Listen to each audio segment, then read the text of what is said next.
Hi, my name is Mark and today I would like to unbox The Witcher Legacy prototype copy. This is a prototype copy, so please remember that all the components inside probably will be different in the final edition of the game. And of course, this is not the complete game, this is just a prototype and there is one scenario inside that content creators and reviewers can play. Don't worry, it will be a spoiler-free unboxing. I will show you the component that I can show you. I will try to not show you the components that should be hidden. But I wanted to show you the prototype because it looks almost like a complete game in terms of production quality. Because sometimes I receive prototypes and they look like a work in progress. And of course, it's normal that the prototype copy is just a game designed to be played and to be tested, but this game, this Witcher Legacy, looks really amazing, so let me show you. Here we have a brief note telling you what you should open and what you shouldn't open when you first open the game. I already had a chance to play it, so I know quite well which elements I shouldn't show you. Now we have the storybook, and this game is a scenario-based game. There is one scenario inside here. The first one, there will be also a scenario number 0, a tutorial one, but the first one is like a first proper scenario. And here we have a storybook. This book contains a lot of text, a lot of stories, some art, some images, and you will read through the story while you play the game and when you progress and when you find some cards and stickers, because this is a legacy game that will tell you exactly which paragraph to read in this storybook. Of course, I can imagine that in the final game there will be a dedicated storybook for each scenario available. Let me put it here.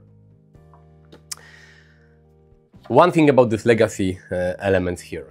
This is a legacy game, of course, and I guess you know what it means. It means that you will sometimes destroy some elements and maybe cards, and you will place stickers on or remove stickers from the board, place stickers on some cards, etc.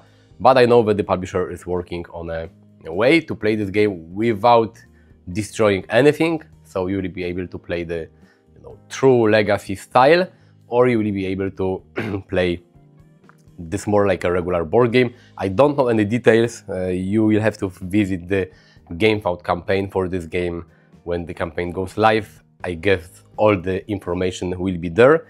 When I played this game, I played the legacy style, so I removed some stickers, I destroyed some cards and stuff like this. This is travel journal, and this is a really cool thing because during the game, when you progress with the story, you will place different stickers here in this book. And those stickers, they tell basically your story and they summarize all the adventures and quests that you have finished and that you have done. So when you finish the whole game, you will have a journal with your personal story. And this is really cool, especially when you want to play this game in multiple sessions, which is like obvious way to play the game because there will be quite a lot of different scenarios here. When you play a scenario 1, 2, 3, I don't know, and you take a break and you come back to this game after, I don't know, maybe a week or something, or 2 weeks or 1 month, depends on your free time, then you will be able to look into this travel journal and you will see what happened before. And like in TV series, when you watch an episode and at the beginning they tell you what happened before this episode, so this is pretty cool. Here we have Dubica. This is the village where the action of the first scenario takes place. This is a map, and you will place your miniatures here. You will move around the map. You will explore. You will do quests. You will search. And I don't know if you can see it, but here we have stickers. So you can, remove those stickers from this map to uncover, to reveal new story elements, some surprises, some bonuses and things that you will find out here. And of course each scenario will have a different map. Here you have a brief summary of your scenario goal. Here you have space for your success tokens to be placed. So this is pretty cool. And you will move from location to location and perform different quests. The first scenario lasts for 5 rounds, and you will track the rounds here. Here we have a secret envelope A. Do not open until instructed. I will not open it. I don't want to spoil the game for you. So you'll find something here, and you will find something here as well. Do not open until instructed. I can already tell you that here are some stickers that you will place somewhere in the game. And here you will find a nasty surprise that you will discover during a scenario, but I will not show you anything. Here we have player boards, and this is pretty cool. Please remember that this is a prototype. Everything you see here is a prototype, but it looks like a complete final game. Here we have player boards. We have 4 different Witchers to choose from. They have stats like support, analysis, strength and charisma. They also have a special unique ability that you can use during the game, and they are double layered. So you can track your stats here, and here you track your shield value, which is important if you want to fight, and you will fight in this game because you are a Witcher. So pretty cool. I can see that this is like removable, so maybe you can play the Red Witcher with, so you can exchange the Witchers and match with your preferred color for your player. So we have 4 player boards.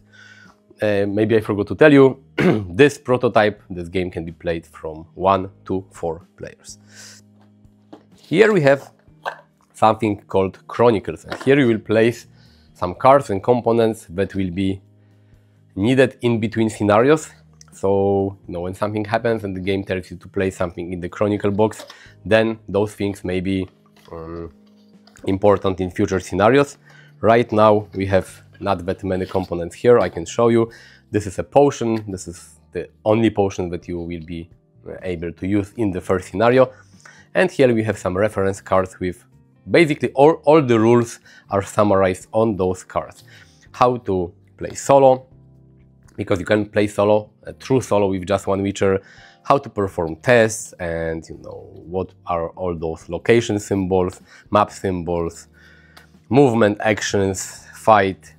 Everything is basically described on those cards. So those are all the rules that you need to know when you start playing the game, which is pretty cool. One thing I will tell you already: when you play solo, you can play with just one Witcher.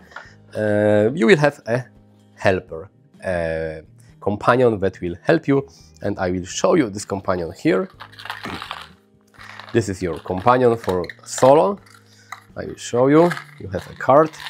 Your companion is called Verel. This is like a student of the Witcher, Witcher like student, and you take him on your journey, and you will use this card. Basically, you use those tokens here to perform additional actions during your turn. So thanks to this Verel companion, you can perform more actions each round. You can perform more movement, or you can maybe reroll more dice during tests. So you have those cubes to track it. The additional difference is that you place some of those cubes, of those wooden elements here, and this means that anytime you upgrade your Witcher, you first have to move this 1 point up. So leveling up is a little, maybe you can say, slower. You have to spend more resources to level up when you play solo. So this is your solo companion, and here we have the decks for all the different Witchers. I will show you maybe one of them, so you have an idea what you can find inside. Okay, this one is for solo. No spoilers here. Those are the starting items for your Witcher. So let me take everything out. And those boxes are quite empty right now, but during the game they will be more full because you will unlock more components. This is the token that you use to track if you used your special Witcher skill or not. When you use it, you will put it to the used side. Here we have the tokens to track your stats, your base for your miniature. I will show you the miniatures in a second. And here are some cards. This is a high moral and low moral card. It affects all different tests that you will perform in the game. And here we have the basic, the starting cards of your Witcher. If you played the old world, the first Witcher game from Go On Board, then you probably know how it works. Those are your cards. You will use those cards to move on the map. Here are different symbols, and the more symbols a card has, the further you can move on the map. And during combat, you will use those cards to perform attacks, to gain special abilities. And those cards, they have those symbols here. So you can create combos. If you place one card in combat and this card has a red symbol, you can connect it with a red card to create a combo, more powerful attack. And this is like the goal of the game. Those are your basic combat cards. But during the game, you will gain more cards. You will be able to remove some of the cards from your deck. Like in the deck building games, you will create your deck during the game. And each Witcher has got a different deck of cards and, you know, unique to the Witcher you are playing. Next thing that I can show you are the tokens.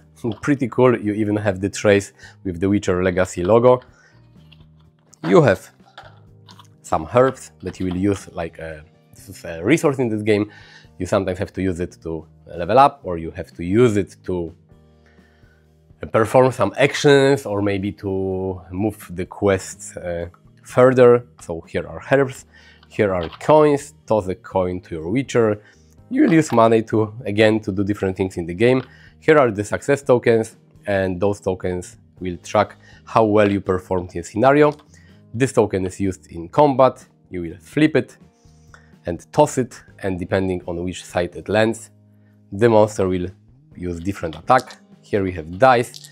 Dice are used not in combat, but dice are used in different tests, and you will roll those dice and you will try to get some specific combinations of symbols to success in tests. And here is the round tracker. So this is this.